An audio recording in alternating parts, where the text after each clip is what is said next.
O'Reilly. Check engine light on? Take the guesswork out of your check engine light with O'Reilly Veriscan. It's free and provides a report with solutions based on over 650 million vehicle scans verified by ASE certified master technicians. And if you need help, we can recommend a shop for you. Ask for O'Reilly Veriscan today. O'Reilly Auto Parts. Hashtag no music, no intro.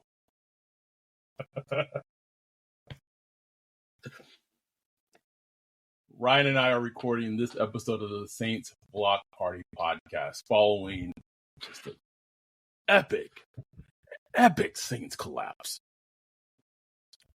And this is what I mean when I say that we are emotionally disconnected. Doesn't even blimp. It's not on the blimp, Ryan. Not on the blimp at all.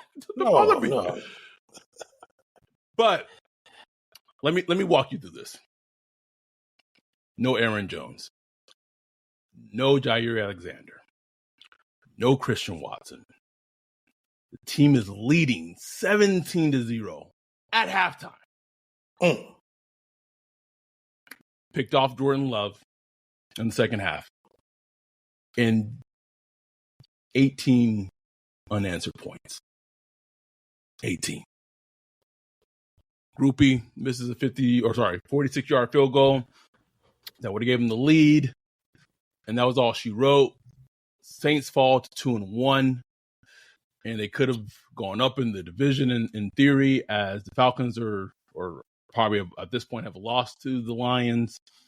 The Bucks play the Eagles Monday Night Football. Derek Carr gets hurt.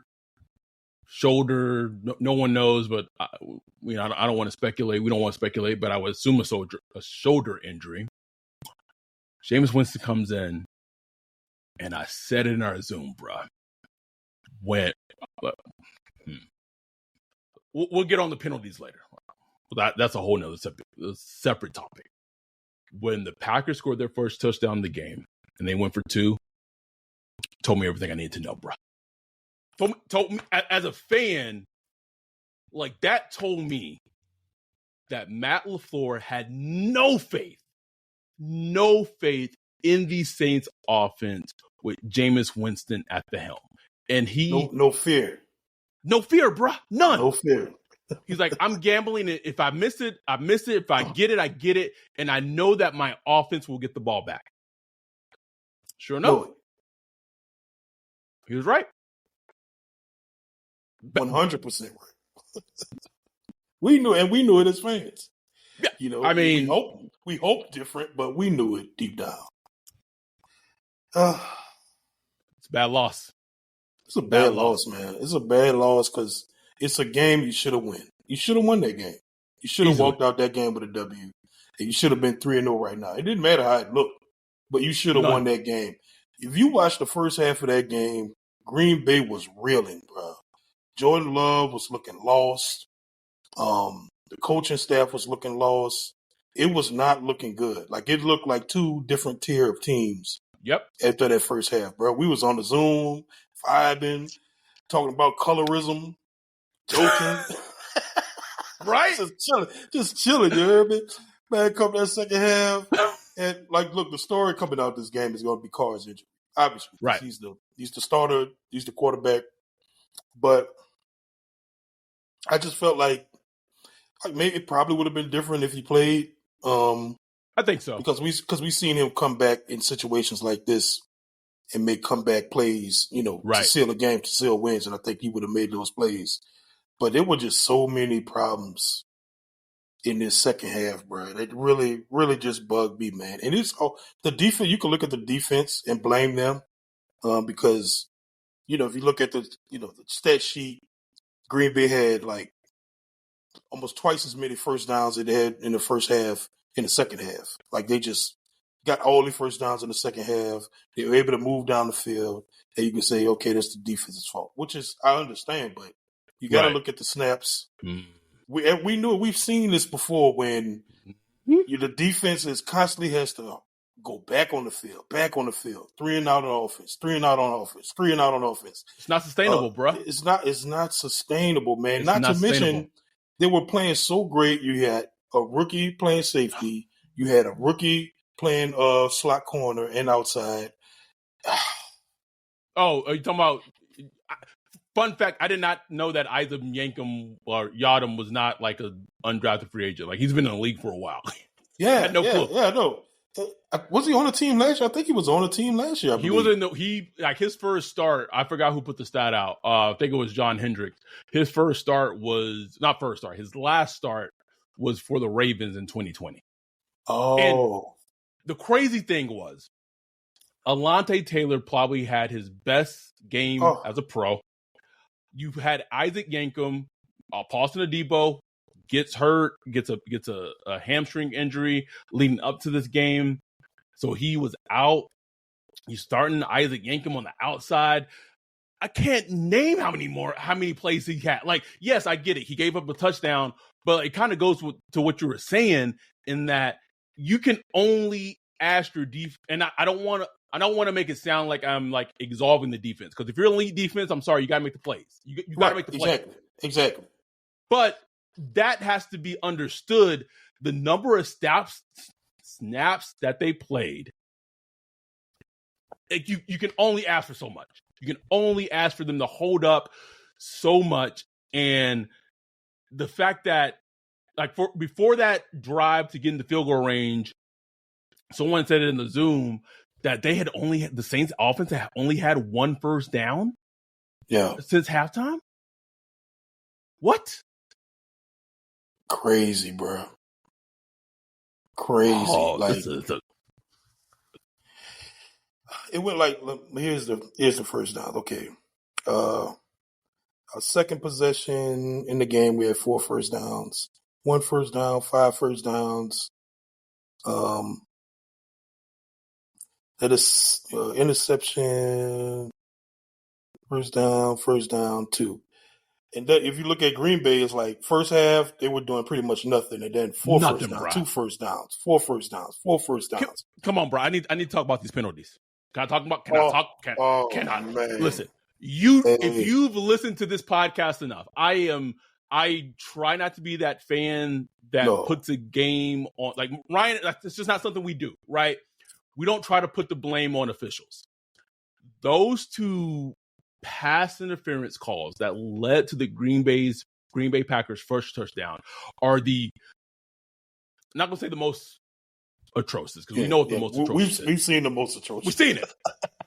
Some of the most atrocious calls that they were called that were in no way pass interference. Like, it was 60 yards of almost penalty yards, Ryan. 60. Flip the entire fucking field and put the Packers in scoring range, in scoring opportunity. That was terrible officiating. Oh, like that. I mean, it really flipped the game, honestly. Flipped it, bruh. It flipped the game. It flipped the game, and those were not penalties, bro. None. Like, they weren't even close to penalties, bro. Like, I can understand if it was like, oh, suppose you're like, shit, yeah. We've seen those. No. Those were not close, man. Those were not close. And I get it. You were upset for DeMario for missing Jordan Love on the keeper and all, but like, those are penalties that shouldn't have been called.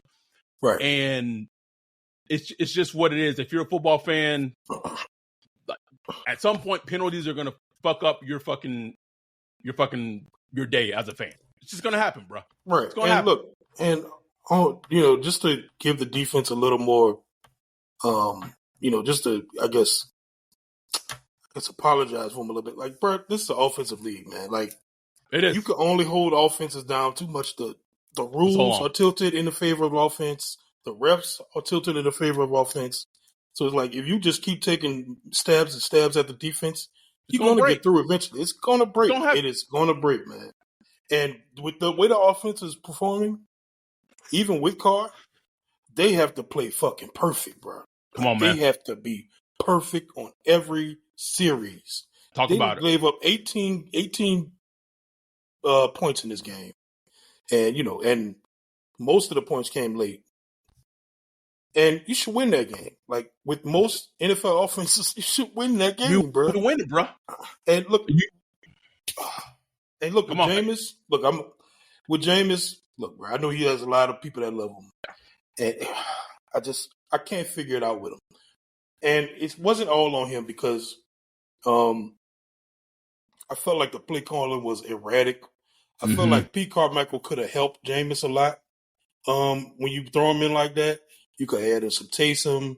You could add in some just some throws that are isolated that make sense. He was throwing in multiple coverage. Had some plays where Mike and Olave were crossing each other.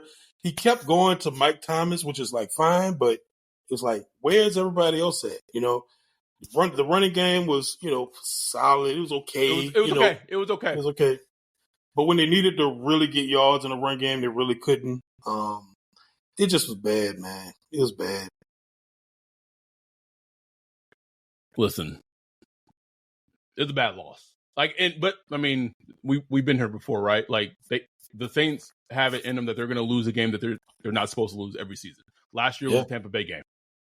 There's no way they should have lost that Tampa Bay game. It's funny because like the script is very similar, right? Yeah. Like, is it not?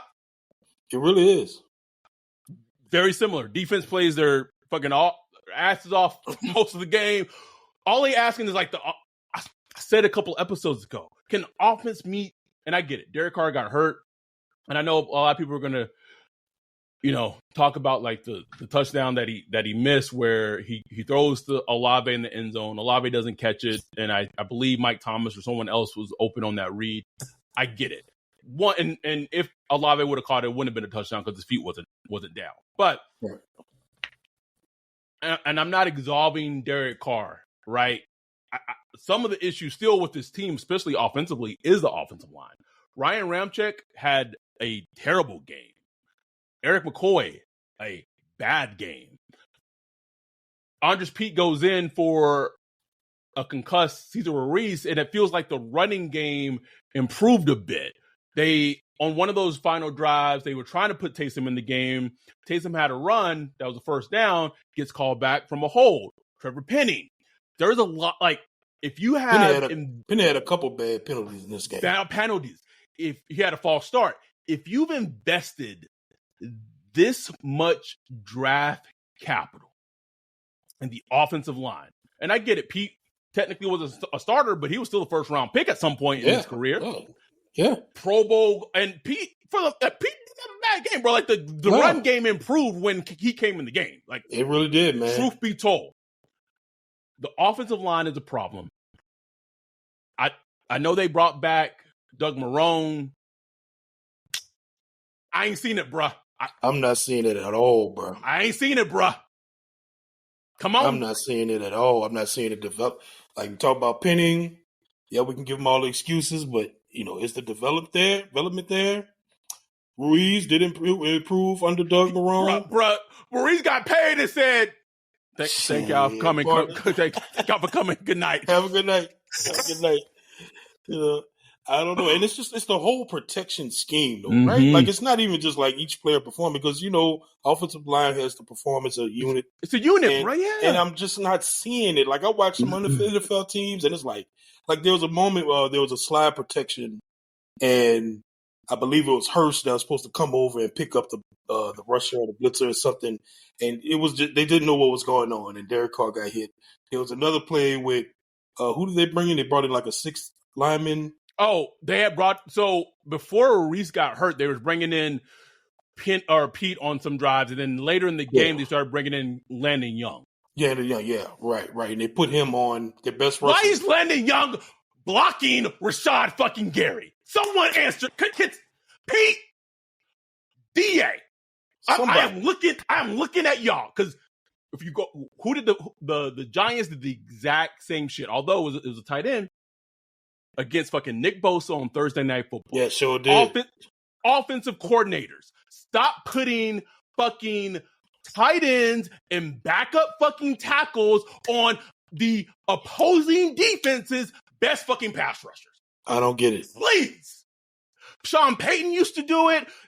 It's a league-wide problem that it's a league-wide problem, bro. And it's been for want someone to years. explain it. If you don't stop, at least explain it to me and Explain make it to sense. me.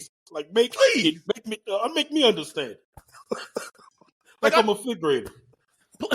The Michael Scott, bro, like explain it to me like I'm a fifth grader. Because just in theory, Landon Young, who has not got many snaps this game, who has been a middling draft pick at best, right? At best, you gonna ask him to come in a key pressure moment in the game? With you no put help. him against he was on the island, bro. Gary? Gary just like thanks. Thank you. I'll take that. And that's my whole problem, bro. And I was thinking about Pete Carmichael. Like, I guess that's my problem with it. Even though he has improved this year with play calling, it's night and day from last year. He has. It is absolutely improved. I would definitely give him credit for that. It's like the whole operation just ain't right, bro. It's not, bro. I don't know if look, this falls on DA because DA runs the team. And I think DA as a defensive head coach is trying to be like, Pete Carmichael, here's your offense. Exactly what it is. That's what it is. You run this thing how you want to run it, and let's get it going. But as a CEO of a team, you have to be step in, hands on, and you have to know, like you have to understand offense. You have to go to people like, look, we just have to nurse this league. My defense getting wore out. Let's come up with some plays that can sustain offense. Let's help Jameis out. Let's put some Taysom in there. Let's do this play, this play, and this play. As a head coach, you have to know these things. I don't care if you defensive, offensive, special teams, whatever. Matter. You have to know this as a head coach. And I'm not getting that from DA. And from Pete, I just don't feel like he's running the offense. Like, you know what I'm saying? He's calling plays. But there's a difference between calling plays and running the offense. You said it when they was in the huddle. You were making like a funny joke, but like you're doing an imitation of Peter, like, oh guys, oh what? Yeah, everybody around like, hey, what's your favorite play, guys? What do you like here? It's like no, Sean Payton could do that like at his peak, but bro, like play him, bro. Like Sean Payton was doing that when they was cooking, like they was cooking, like, pulling out the menu. What y'all like here? We're gonna run this. All right, let's go. Nah, bro, we trying to win this game, man. And sometimes you got the coach to win the game. It don't have to look pretty. Just sustain offense. Give like I wasn't even looking for many points at that point, bro. Like by the time we get in the third, fourth quarter, I'm like, just give me 4 first downs, man. Give me 4, 5 first downs and let Group B, which we're gonna get to, let Group B get a kick. Tony Jones Jr. had a pretty decent game for his standards. Kendre Miller had an okay game in his first game. Yeah, it was looking solid, man. Let me talk about the offense, Rick. And this is something I cannot understand. And I get it. Foster Moreau was out. He was inactive today. A strength of this team should be the tight ends.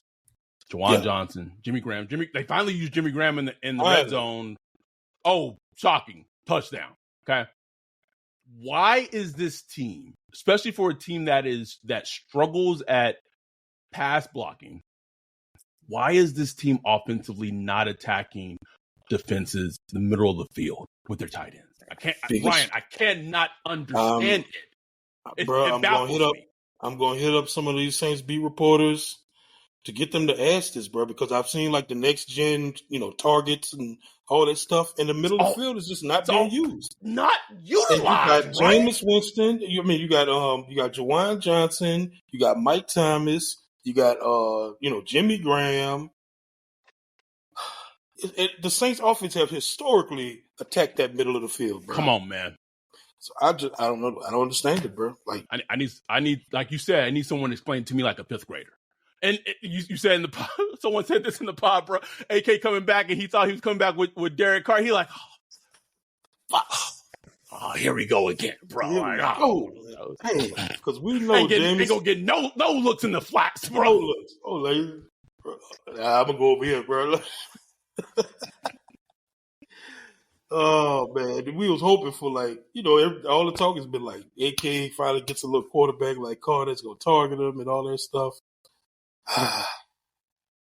So what do you think about James starting from here on out? I mean, we don't know how long he's gonna play. It might be a week, might be 8 weeks. We don't know now.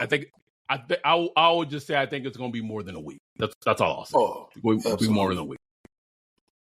So Hey y'all, Darius Rucker here. You know, a lot of people ask me, what inspires your music? And one of the big things is a strong sense of place. That's why I love my home state of South Carolina and want to share the awesome things it has to offer. From the beautiful mountains down to the sunny coast, it's got it all. Not to mention two of my personal favorites, great golf and amazing food. Come see why I love this place. Visit discoversouthcarolina.com.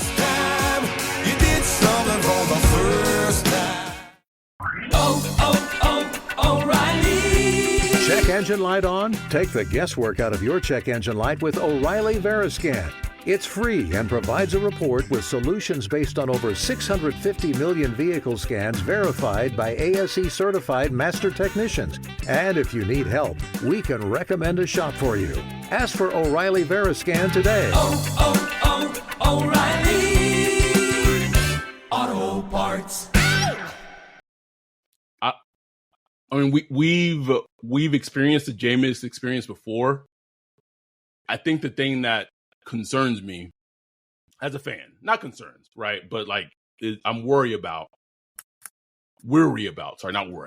is that I get it. Sean Payton got 70 points put on his defense.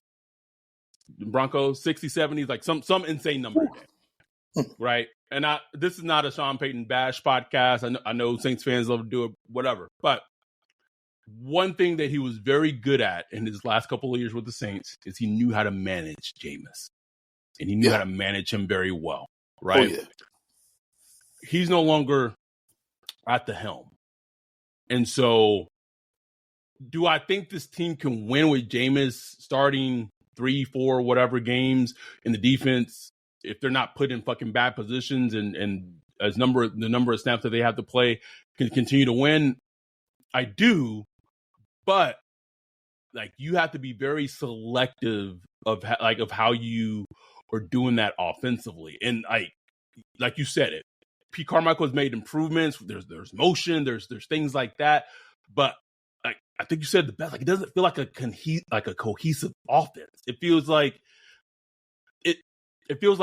plays are being called, but is there and listen, I don't want to be too hard, right? Because we saw them use the ghost motion, boom, against who they fucking what can't remember who get the Panthers, right? Yeah.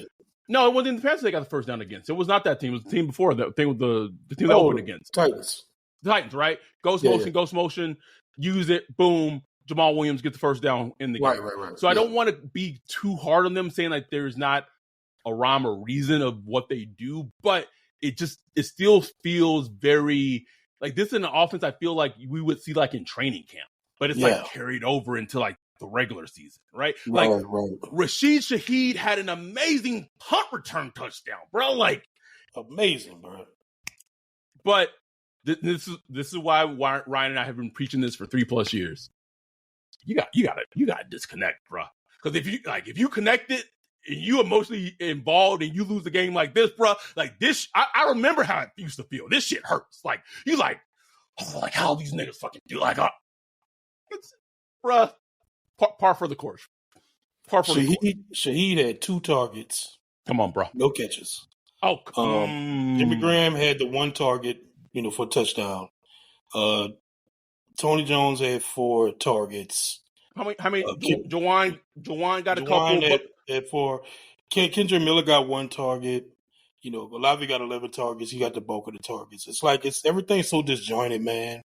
Shaheed should have more than 2 targets. Period. More. Come on, man. Talk to me.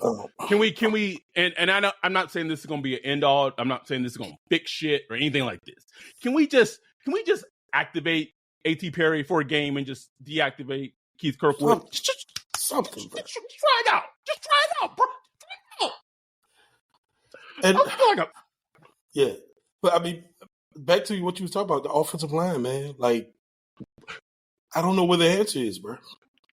What game did they play? What was a game? It was the Chargers game, right? Where the starters played, right? If I'm tripping, for the first drive, Chiefs. Chiefs. Yeah, it was Chiefs. Sorry, that game, in a little bit in terms of we want to look back to last season. That game was very similar to the Chargers preseason game last year. Right, right. That Chiefs game, the offensive line out here like blocking for Derek Carr. It was easy.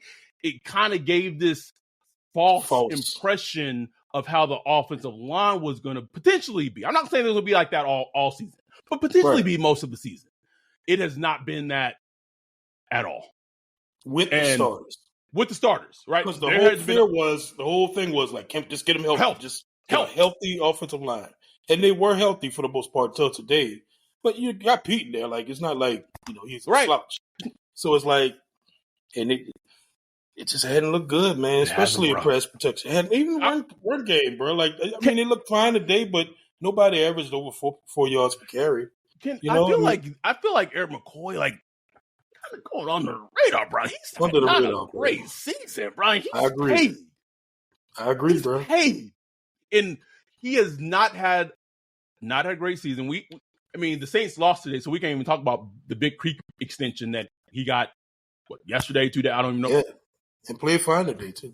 Play well, bro. Play well.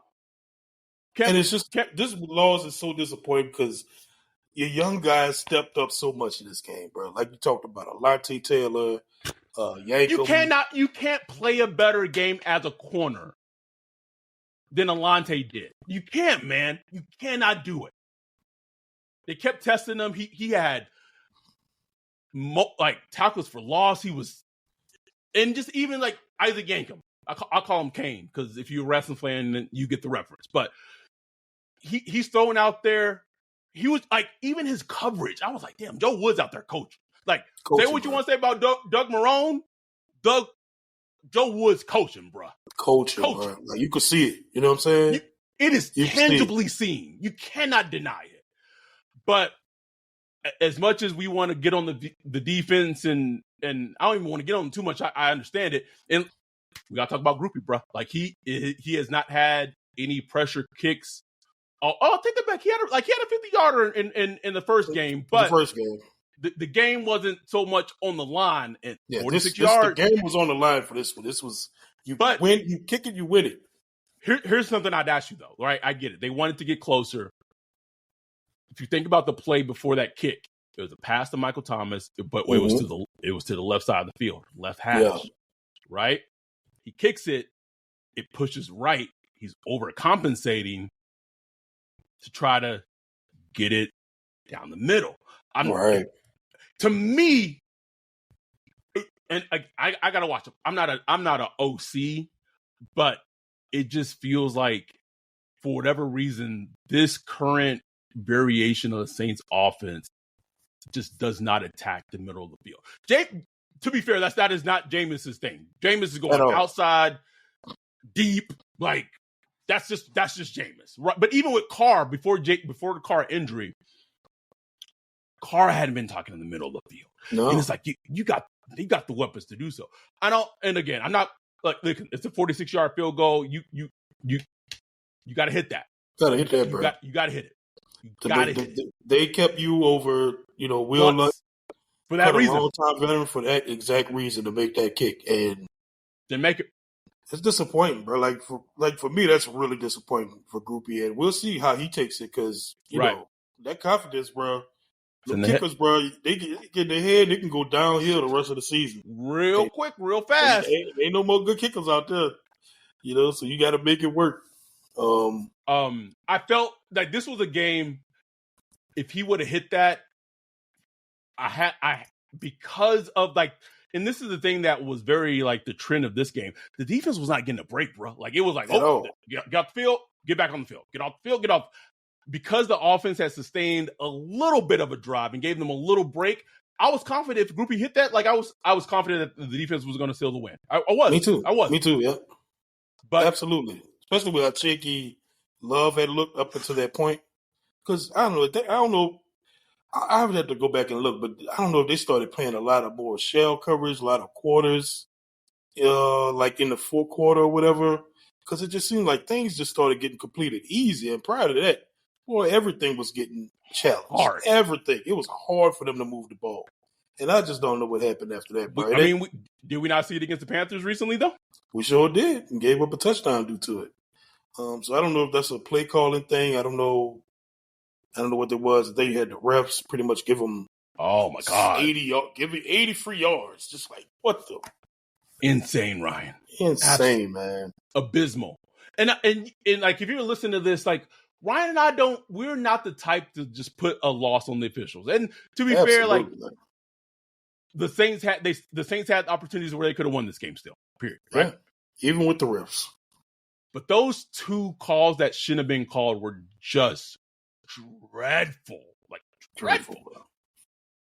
But Saints are 2-1, like you said on the live stream. If you would have said the Saints were been 2-1, get AK back, you'd feel comfortable. But completely different situation now because that was assuming Derek Carr was at the quarterback. Bro. Right.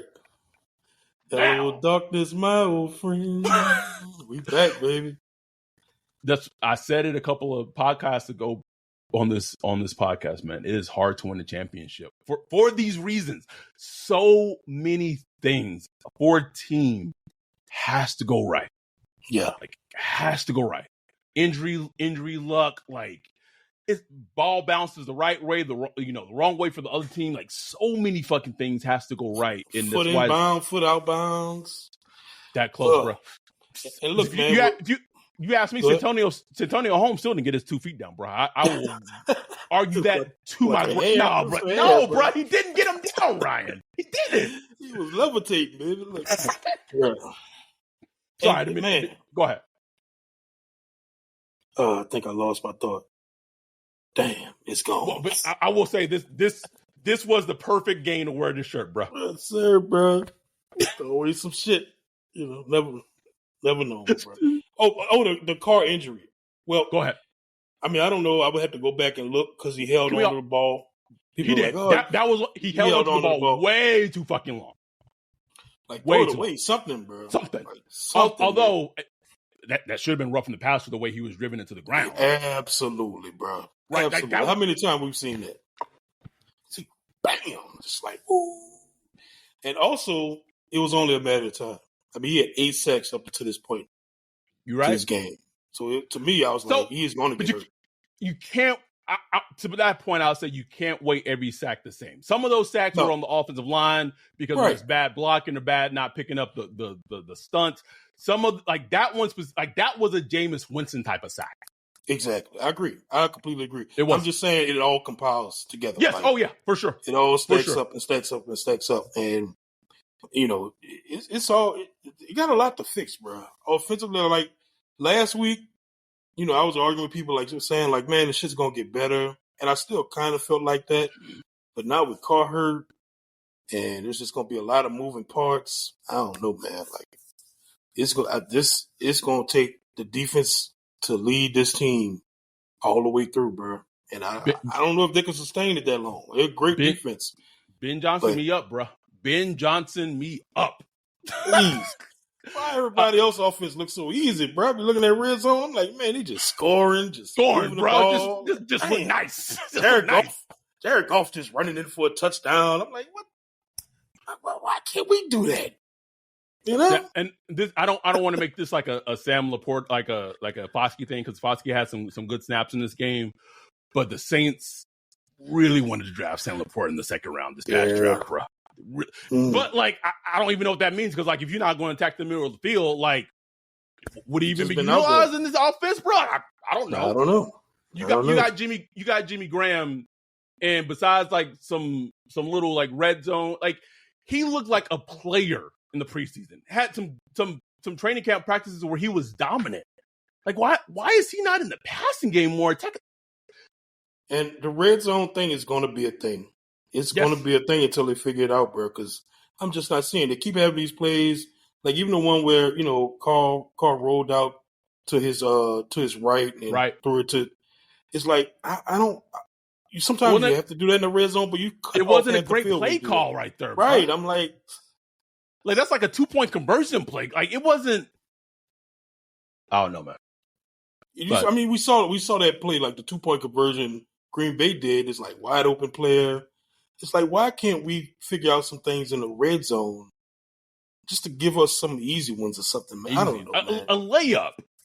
Just a layup here too. What do we got? But it seems like when they get in the red zone, like shit gets hard. Just get hard, bro. Like, hard. Like you get to the hard part of a test or something like that. It's like, oh shit. Why are you cooking? You like, oh shit, I know this one. I know this. oh. Pull out the extra piece of paper. Right? Oh. Thanks. Ooh. Oh. Anyway, I mean, listen, like you said, the Saints are 2-1. 2-1, head into a home game against the Bucks. Let me make sure we get that right. But people coming at us home like, oh, against the Bucks. Home game against the Bucks that we're raffling off a season ticket to one of our listeners, or not listeners who wants to be there. Isn't it crazy though, brother? Like I didn't expect. Well, you never know in the NFL, but like who knew potentially like when we have the Texas meetup, bro, we've been watching Jameis and Derek Carr, bro. Damn. I wonder if it's gonna be hard to get raffle off this ticket. Sweet. No, bro. If anything, the Jameis stand should be all over this shit, bro. Like, bro. Come at us, please. Bad loss, terrible loss. It happens. It does, and that's why, like, I'm not up in arms about it. I mean, once what happened to us in 2017 happened, bro, like 2018, excuse me. And they all feel the same. Like they all feel the same. Like I'm not tripping. Yeah. I'm not upset. Disconnect emotionally, man. It's the greatest thing ever. Like, is it a game they should have absolutely won? Oh yeah, for sure. Is it ruining my Monday? Hell no. Am I going to go watch Red Zone in a little bit? Absolutely. Absolutely. I'm about to take me a fire-ass nap while Red Zone on. Come on, bro. I mean, man. But we wanted to just record this like very soon after the game, in the moment, just raw emotions, because I feel like that's what we've kind of built our podcast on, just being two fucking regular ass niggas just talking about football, just talking about the Saints, bro. Like that's literally what it is. That's it. But we will be back this upcoming week previewing the Bucks game. Got the Zoom. We'll have the Zoom popping on Sunday. And listen, and I don't want to make this sound all doom and gloom. This team rebounds, go against the Bucks, and they win against the Bucks. Like they right back. You know, it's not the end of the world, right? And this offense, this defense against Baker Mayfield, like there was nothing for the most part of this game that Jordan Love did that really like impressed me. No, real talk. Nothing. Like nothing, bro. Like nothing.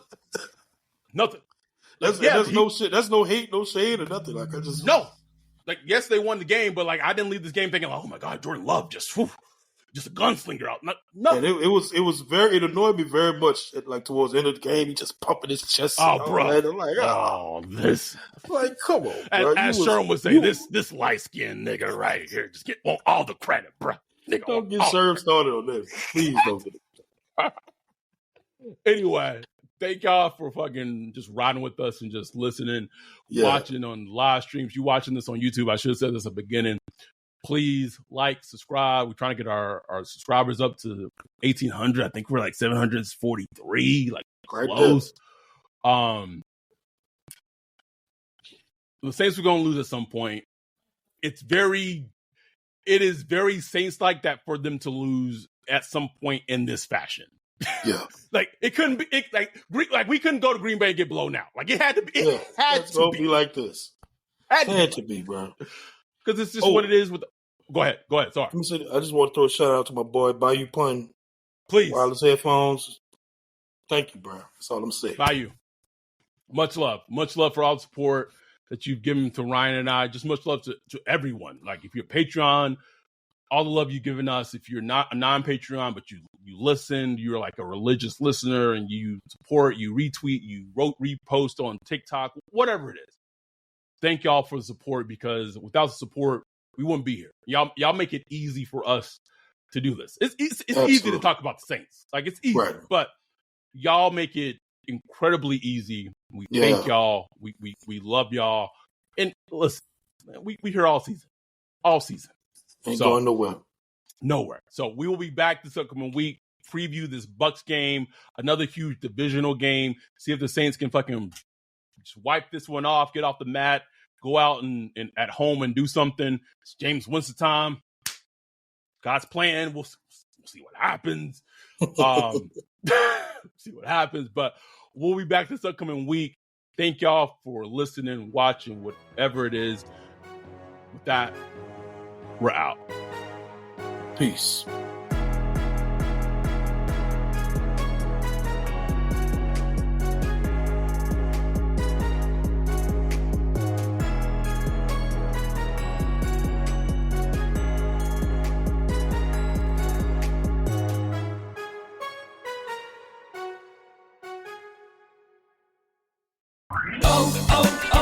O'Reilly. Check engine light on? Take the guesswork out of your check engine light with O'Reilly Veriscan.